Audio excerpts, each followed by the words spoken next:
हे बघा, हे मटण किती मस्त इथे दिसत आहे। आज आपण काळं मटणची रेसिपी बघणार आहोत, ते सुद्धा मराठवाडा स्पेशल। बघा मस्त याच्यावर तर्री आलेली आहे। असं हे मटण कसं बनवायचं चला बघूया। नमस्कार, मी प्रज्ञा, स्वागत आहे तुमचं माझ्या चॅनलमध्ये। तर इथे मी घेतलेलं आहे अर्धा किलो मटण, स्वच्छ धुवून घेतलेलं आहे। याला आपल्याला शिजवून घ्यायचं आहे। त्यासाठी मी घेतलेला आहे एक मोठा कांदा, तमालपत्र आणि दालचिनीचा एक तुकडा।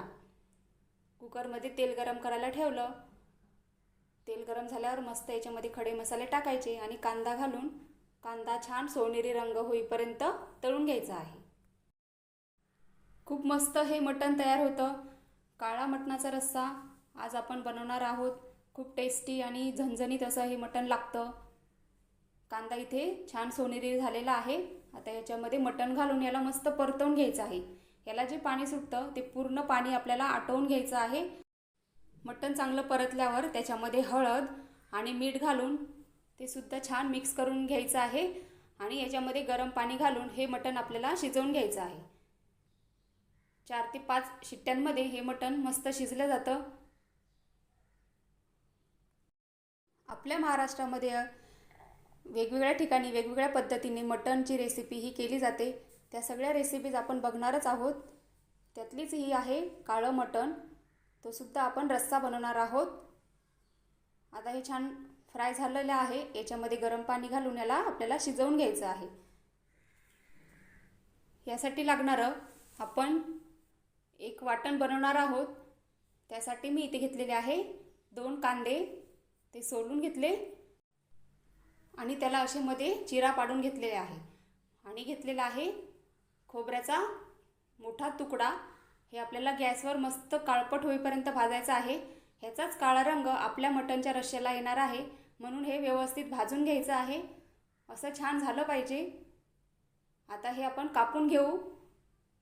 ह्याला पण आपल्याला आता तेलामध्ये भाजून घ्यायचं आहे चांगलं।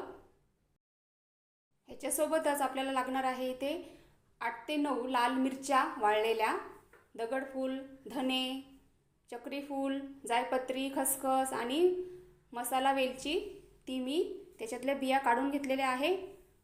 कांदा आणि खोबरं हे तव्यावर घालून थोडं तेल घालून आपल्याला हे सगळं भाजायचं आहे। ह्याच्यामध्ये मी घातल्या मिरच्या, दगडफूल, चक्रीफूल, दालचिनी, जायपत्री आणि मसाला वेलची, हे आपल्याला मस्त भाजायचं आहे। हे छान भाजल्यावर याच्यामध्ये घालायचे आहे धने आणि खसखस, हे सुद्धा छान परतून घ्यायचं आहे।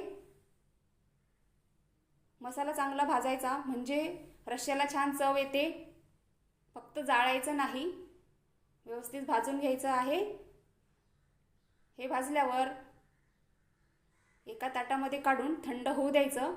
थंड झाल्यावर आपल्याला हे वाटून घ्यायचं आहे।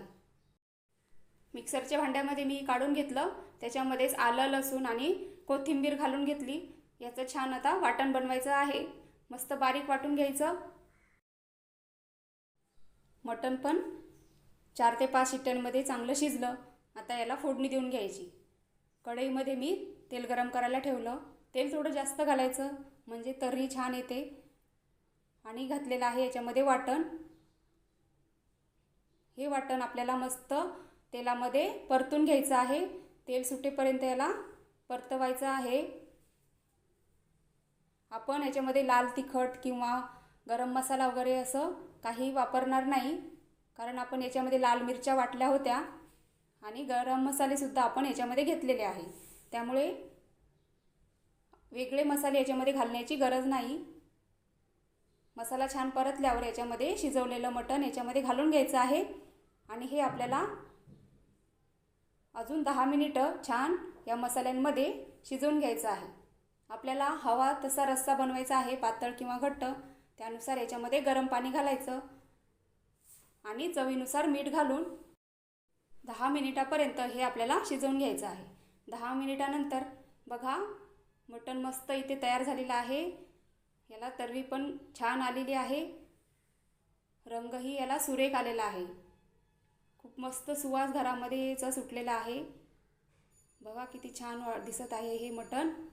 असं रेडी झालेलं आहे आपलं काळं मटणचा रस्सा.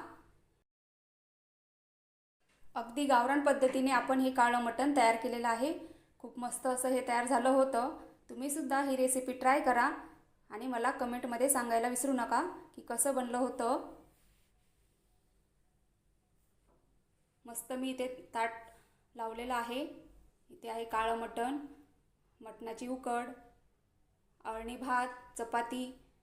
माझ्या रेसिपीज तुम्हाला जर आवडत असतील तर चॅनलला लाईक करा, शेअर करा आणि सबस्क्राईब करा.